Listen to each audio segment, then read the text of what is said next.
Welcome back, friends, to the wild world of interdimensional tales. Buckle up, as today's tale is about a very ordinary scientist, an extraordinarily extraordinary cat, and a roller coaster journey across dimensions. Both our main characters share the name, Bob. So, to avoid confusion, we'll call them Bob the Scientist and Bob the Cat. Bob the Scientist was as ordinary as they come, living in the not-so-ordinary town of Strangenessville.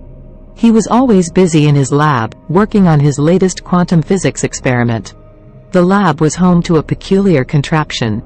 Imagine a hairdryer meets a blender, and then throw in some extra cords, buttons, and dials. Now, Bob the Cat, with his strikingly fluffy orange coat, was the embodiment of curiosity. And this curiosity was piqued by Bob the Scientist's latest contraption. One fateful day, while Bob the Scientist was busy adjusting some settings, Bob the Cat decided to jump onto the contraption. With a swift paw movement, the cat hit a big red button that, quite ironically, read, "Do not push." With an explosion of kaleidoscopic lights and a loud bang, Bob the Cat vanished, leaving nothing but the faint scent of tuna lingering in the air. Meanwhile, in a parallel dimension where cats could talk, fish walked on land, and another Bob, who we'll call Bob 2, existed. A second sun seemed to appear. It turned out to be our very own Bob the Cat, catapulting through a wormhole in a spectacle of rainbow hues before he crash-landed in a laundry heap. Bob 2, surprised at the sight of a talking cat, introduced himself and welcomed Bob the Cat to this strange, upside-down world. Bob the Cat, though perplexed, quickly adjusted, concluding that this weird world was alright as long as he received his fair share of food and ear scratches. Back in our dimension, Bob the Scientist frantically looked for Bob the Cat. He noticed the smoke coming out of the contraption and the lingering scent of tuna, which put two and two together. He suspected his cat had become the first quantum feline, lost somewhere in the quantum realm. Over time, Bob the Cat became quite the sensation in the land of Upside Down. His silent demeanor intrigued the talking cats, and the land-walking fish proved to be a tasty treat.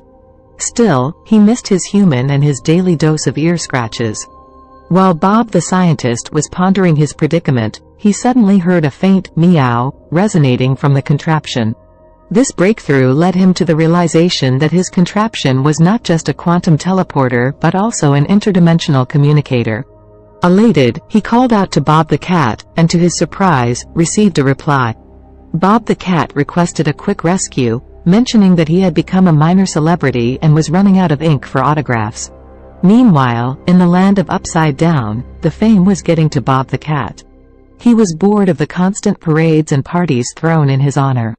And right when he was in the middle of delivering a boring speech on the importance of napping, he vanished into thin air, leaving behind a confused crowd. Back in Bob the Scientist's lab, Bob the Cat reappeared in a burst of light amid a pile of notes and scattered lab equipment. It was as if he'd returned from a regular walk around the block rather than an interdimensional adventure. Bob the Scientist was relieved, to say the least. He ran up to his cat, gave him a hug, and made a promise to never let Bob near his experiments. From then on, the Bobs led a life of simplicity. The quantum contraption was packed away, and Bob the Cat went back to enjoying his usual cat life. But every now and then, Bob the Scientist would catch Bob the Cat looking longingly at a fishbowl or trying to leave a paw print on his picture, reminiscent of his adventurous, interdimensional days. That brings us to the end of this exciting tale of Bob the Cat, the unexpected quantum traveler and the reluctant hero of an upside-down dimension. Remember, even in the world of quantum physics, cats will still be cats. Stay tuned for more exciting tales from the world of the extraordinary. Until next time, keep wondering,